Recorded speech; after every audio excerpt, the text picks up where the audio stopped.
There are in fact a number of different ways to make an orange zest. Now if you're going to be serving a drink straight up, into a martini glass, then you're probably going to want something that's an oval shape. So you just take the side of the orange off like that to create an oval shape, as you can see. And then you'd simply turn this over, pinning it down with your fingers.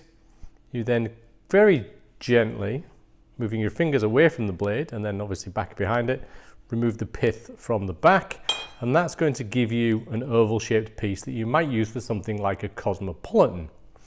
Now, if you're going to serve a drink on the rocks, like a Negroni, something like that, you're probably going to want a longer piece, which means that you're going to take a longer piece off the outside, start a little bit higher and work it around and go lower at the bottom like that. The rest of the process is the same. You'll still go ahead and take the pith off the back, being very careful to move your fingers away from the blade. And then you're going to end up with something like this, which you could of course just use like that. But many of us try to make these into funkier shapes, so you can trim it down by taking the edges off, just like that.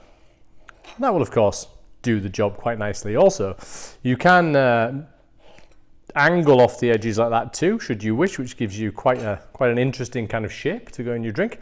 Or of course there are other tools you could use, such as these crimping scissors, which would give you again a completely different pattern to the edge of your orange zest, just like that, which looks kind of cool. And that gives you a whole different variation altogether.